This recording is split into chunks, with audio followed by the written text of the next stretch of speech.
जुड़े हैं money friend के को फाउंडर और सीईओ मोहित गांग। कुछ इंटरेस्टिंग टॉपिक्स पर बात करेंगे। पहले हम बात कर रहे हैं हाइब्रिड फंड्स पर। मोहित, सबसे पहले शो में जुड़ने के लिए बहुत बहुत शुक्रिया आपका। एक सवाल ये कि क्या इन्वेस्टर्स को कॉम्प्लेक्स हाइब्रिड फंड्स की वाकई में ज़रूरत है या फिर वो सिंपली कुछ डेट और इक्विटी फंड्स का मिक्स उठा लें? बहुत बहुत धन्यवाद अनुज, शो में बुलाने के लिए। तो देखिए, आई थिंक अगर हम हाइब्रिड कैटेगरी को बहुत ही सरल भाषा में डिफाइन करना चाहें तो ये एक प्रोडक्ट के अंदर में पूरा पोर्टफोलियो है अपने आप में, राइट? एंड अनुज, जब हम निवेश करते हैं तो सिर्फ हम रिटर्न को नहीं देखते हैं, हमको अपने निवेश का रिस्क भी देखना होता है। और जब हम रिस्क की बात करते हैं तो हम बात करते हैं वोलेटिलिटी की। अब होता यह है कि जो एक आम निवेशक है वो अपने आप से वोलेटिलिटी को या रिस्क को मेजर नहीं कर सकता और उसके हिसाब से अपने पोर्टफोलियो में रेगुलर रीबैलेंसिंग या चेंजेस नहीं कर सकता। बिकॉज अगर हमें रिस्क को या वोलेटिलिटी को मेंटेन करना है, एज एन पोर्टफोलियो में मैनेज करना है, तो हमें कंटिन्यूअसली अपने पोर्टफोलियो को रीबैलेंस करना पड़ेगा, उसे डाइवर्सिफाई करना पड़ेगा और अच्छे से एसेट एलोकेशन करना पड़ेगा। सारे निवेशक अपने आप से ये कर नहीं सकते और इसीलिए मुझे लगता है कि बैलेंस्ड फंड या हाइब्रिड फंड जो है हर पोर्टफोलियो में इस पूरे प्रोसेस का काम करता है। तो जैसा मैंने कहा कि ये अपने आप में एक पूरा पोर्टफोलियो है एक प्रोडक्ट के अंदर में। तो आपने एक प्रोडक्ट ले लिया, उसी के अंदर में आपको एसेट एलोकेशन मिल रहा है, डाइवर्सिफिकेशन मिल रहा है, आपका इक्विटी और डेट का रेशियो कंटिन्यूअसली चेंज हो रहा है और कहीं-कहीं आपको कमोडिटीज और रीट्स और ये सब भी मिल रहे हैं। तो एक पूरा अपने आप में एक डाइवर्सिफिकेशन और रीबैलेंसिंग शामिल होता है इसके अंदर में, इसलिए शायद कहीं न कहीं इसकी ज़रूरत पोर्टफोलियोज़ में रहती है। ओके, चलिए एक और सवाल जो मैं आपसे पूछना चाहूँगा, अगर हम कंपेयर करें बैलेंस एडवांटेज फंड्स को और इक्विटी सेविंग्स फंड को, तो इसमें क्या फ़र्क होंगे और इन्वेस्टर्स को इसमें अगर चूज़ करना हो तो किस चीज़ का ध्यान रखना होगा? जी। अनुज, देखिए, हाइब्रिड कैटेगरी जो है वो बहुत ही ज़्यादा बड़ी और वास्ट कैटेगरी है। कुछ 6-7 तरह के हाइब्रिड फंड्स हैं, आपके पास में बैलेंस एडवांटेज है, आपके पास में डायनामिक एसेट एलोकेशन है, इक्विटी सेविंग्स है और हाइब्रिड अपने आप में कंजर्वेटिव, मॉडरेट, अग्रेसिव हाइब्रिड और इक्विटी सेविंग्स। तो बहुत बहुत तरह-तरह के इसमें का एक अलग अपने आप में रोल होता है। बैलेंस एडवांटेज वो कैटेगरी है जहां पर आपका जो इक्विटी और डेट का मिश्रण है वो रेगुलरली चेंज होता रहता है मार्केट के लेवल्स के साथ-साथ। तो फंड मैनेजर यहाँ पर थोड़ा-सा एक्टिव कॉल लेते हैं कि कितना इक्विटी और कितना डेट रखना है। ये टिपिकली 2 तरह से हो सकता है, ये काउंटर साइक्लिकल अप्रोच हो सकती है, ये प्रो साइक्लिकल अप्रोच हो सकती है। यानी काउंटर साइक्लिकल ज़्यादा चलता है बैलेंस एडवांटेज में, यानी जब इक्विटी के वैल्यूएशंस हाई लग रहे हैं तो वो इक्विटी से निकलकर डेट बढ़ा देते हैं और वाइस वर्सा। प्रो साइक्लिकल वो होता है कि अगर इक्विटी अच्छा कर रहा है तो आप इक्विटी में और अनुपात बढ़ा रहे हैं, तो वो थोड़े से फंड कम है मार्केट में। बट बैलेंस एडवांटेज आपको एक मिश्रण देता है इक्विटी डेट का, एक फॉर्मूला बेस्ड रीशफलिंग होती रहती है, चाहे वो पी रेशियो पर हो, पीबी रेशियो पर हो या किसी और फॉर्मूला पर हो, बट यहाँ पर डेट इक्विटी का शफल चलता रहता है। इक्विटी सेविंग्स कैटेगरी जो है अनुज, वहां पर जो नेकेड इक्विटी है या ओपन इक्विटी है वो 10 से 15% ही होता है। बाकी का 50% ऑलमोस्ट आर्बिट्राज में होता है।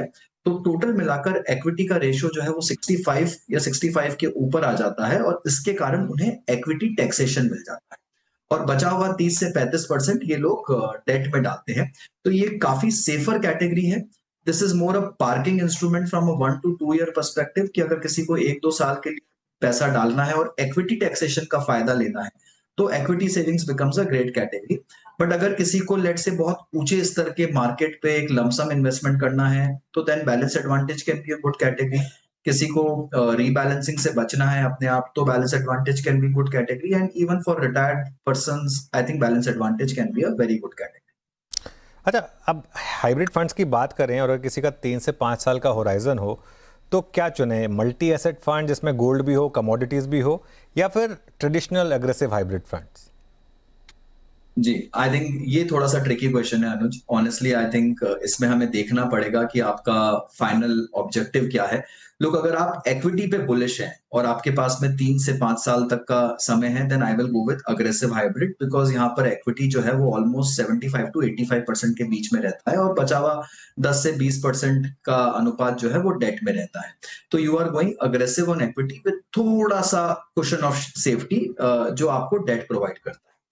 मल्टी एसेट जब आप जाएंगे तब आपको पूरी तरह से अपने इक्विटी को भी हेज करना है, इन्फ्लेशन को भी हेज करना है, करेंसी को भी हेज करना है और ओवरऑल एक अच्छा एसेट एलोकेशन बनाना है, क्योंकि यहाँ पर आपके पास में 3 एसेट क्लासेस रहेंगे, equity, debt and commodities. Minimum 10% allocation तीनों में होना चाहिए, ज्यादा भी हो सकता है।